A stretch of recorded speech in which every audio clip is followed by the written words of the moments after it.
But we're here now. We watched sports. We watched the Celtic game earlier, which was very, very good fun. But I was extremely hungover while I was watching that game. Yes. So I couldn't really take a lot in. But what I did notice is that Killie were just completely all over them. Yes, it was mental. It was very strange to watch, especially in the kind of not in quite your right frame of mind. It's like I don't understand this even more now. I kept on asking. I was like, I don't know if I'm fully paying attention, but every time I look, Kilmarnock are on the attack, and it was bizarre. I've not seen Celtic dominated like that in years, domestically. I think in the second half it was like 10 shots to 5 in favour of Killie. They were all over them. It was like swamping them. It was absolutely bizarre. I don't know how they've done it. I mean, McInnes moved to a back four again, which is something we've been praying for, but it's something I think he has used in these games against the Old Firm, where he has, obviously, that's his third result that he's got. Aberdeen fans must be raging, eh? Why could you have not done this in a cup final? Yeah, like, please, we beat them once in the entire time you were Aberdeen manager. But yeah, just an absolutely colossal result, and like I said, it's fun because it was a colossal performance. It's not a backs to the wall job. Yeah, they went toe to toe with them and they battered them in the second half. You kept thinking it was going to be a Celtic victory in the end because you just thought they're just not putting away those chances. It wasn't that they missed many sitters. It was more about the fact that they just couldn't seem to force the ball over the line. Mm-hmm. And you were thinking, you could have seen this story before, where a team plays really well against one half of the Old Firm, but they just can't get it done. But ultimately, Nat Phillips, OG. He doesn't look very good. He's like, it's bizarre. He's like, I suppose you start seeing like why he's never played football for anyone. Because you look at he's got like under like what is it like? He's got like under 50 appearances or something professionally, and he's not young at all. But he does go out with Liam Gallagher's door. So who's the real winner? It swings around a bit.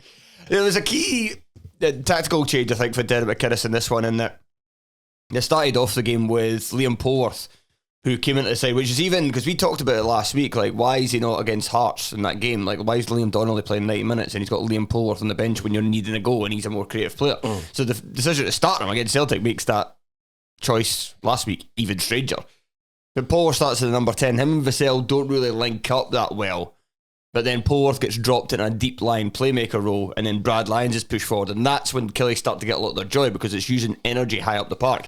And then he gets very bold in the second half. Strange for McInnes. He gets very bold by when Liam Donnelly needed to go off. He brings on Marley Watkins and puts him up front alongside Vassell. And then again, that's the kind of more the energy. And they two really work well as a pairing, because Vassell's got the physicality and Watkins has got. He doesn't quite have the pace it used to, but he still runs a lot. And he brings the energy and the dovetail very nicely in that sense. But yeah, it was bizarre. It was bizarre to see. Like that midfield shouldn't be running over the top of Celtic. No. It's like, what we got, Polworth, Donnelly and Brad Lyons. Yes. It's not good. I mean, let's be quite frank. It's not particularly good, but they totally dominated them. In the first half, Celtic were on top, and missed an absolute sitter when he doesn't even connect the ball, when it gets played across to him, and then you're like, right, so that's why they should be playing Kyogo. Yeah. Even though Kyogo may not fit, but it's not that. It doesn't fit how Rodgers seems to want to play with this team. Like he seems to want his central striker to do a lot of work with his back to goal, and for Kyogo, it's more about facing the goal, the movement. Yeah, it's about his movement, because Kyogo, I think I've said this before. It was towards the end of last season of A View for the Terrace, or maybe it was the first. I think it was. And I talked about Kyogo, like, I was talking about Kyogo's in addition to Shankland and Van Veen. It was the three guys going for the Golden Boot. Going for the Scottish Golden Boot.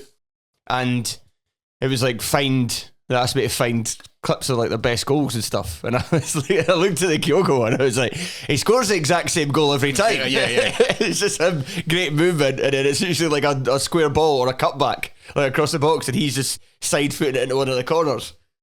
So he's just not been. He still scored a decent amount in the season, but he's just, to have him dropping deep so much, and it just seems like a bit of a waste. And I did say, I don't know if it was last week or the week before, that if you're going to If you want to do that, then maybe you should start O instead, because he's somebody that, he's a bigger striker. He's more of a kind of traditional target man. He's more somebody that his job is to kind of hold it up and link with others. But he's obviously just not anywhere near as good a finisher as Killie is.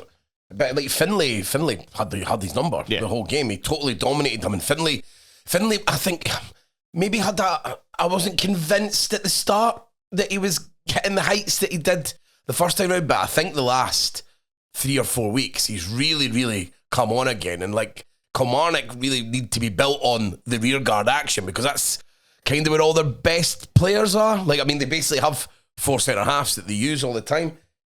But it was just after the first half hour, I mean, and just basically after Celtic score, with Matt O'Reilly now, just like he's scoring every single type of goal. Because this one is like him, like working at a rebound. You see him take the risk. He gambles. You see him. He doesn't look at the ball. He goes in to try and he basically anticipates there being a spillage. So that's seeing like another added thing. Like that's like a striker play that he's got now. So it's like he can basically just do everything, it seems, Matt O'Reilly. But after that first half hour, from about when Armstrong hit the post, from then Kilmarnock just totally dominated the game. And Armstrong, I think we have to come on and now maybe that Armstrong's good.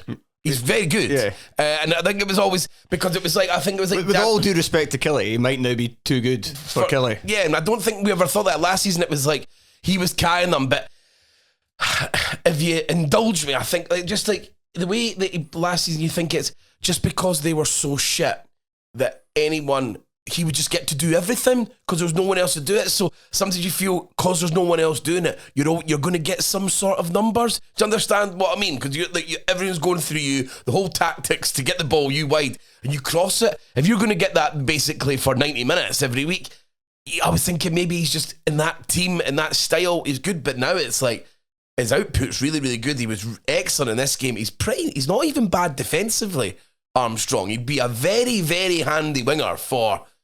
let's say, I mean, it's the obvious ones to say, but Hibs, Hearts, Aberdeen, you would say, but I think he would maybe need that step still before going on to anywhere else. I think you'd said before, going back to Celtic, you'd said before, like, you just didn't think this Rangers side's got enough to, like, win a title, so there's no really any point in thinking about or talking about a title race. I think there's a title race, because they're just both shit. Right. You can, and that's the...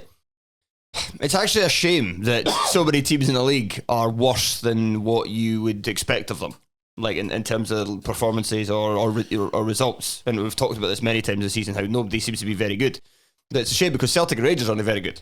This would be the season they're there for the taking. Like maybe there's not necessarily anybody's going to get close to them, but it'd just be a bit more fun, you know. Yeah, because those teams could take chunks out of them. Because that Celtic team should have been beaten before now in the league. It's taken that long for them to do that, but it's a bit of a shame, isn't it? Yeah. And then because you're always like, and then when you get pumped off them, now you're thinking, should we be getting pumped off? Like now that I watch that, and like Danny McInnes is just completely seems to got Rodgers' number. He's got this bizarre thing. He wins everything in Scotland. Can't win at Easter Road and can't beat Kilmarnock.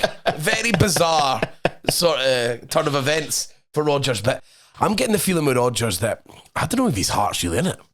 I always when he came back, it sounded like he wasn't really interested. The rumours I've heard about that is that he's on huge money, like 60. I imagine that. The rumours that I heard, like Lawwell went out to meet him, and he said no, and then he went, "Well, I'll give you like 60 grand a week," and he said that. So it was because the problem with the Celtic job is you've got very little to gain and everything to lose. Yeah. I wondered as well when he went back what use is it for him? What's his thinking of going back? What's the in terms of his career and wanting to progress it and wanting to get over, the Leicester thing turning sour? What's he got to gain by going back to Celtic? And the only thing I can really think of is for his ego to make up for the fact that they all called him a rat and a snake and all that for leaving the first time. And he wants to feel like, I'm nice again. Yeah. But now it's good. But I think the dangerous thing for them is that they'll be ready to go for him if it doesn't go right, because they don't like him. So they already have that there. So he had to earn that trust back. The streets don't forget. Yeah, so he has to earn that trust back, and this is looking like it's going to do it. But it was good to see Matt Kennedy for the goal. Matt Kennedy, you always feel like his output's never enough, but he's like a handy player. So it's good to see him actually do something that actually impacted the game.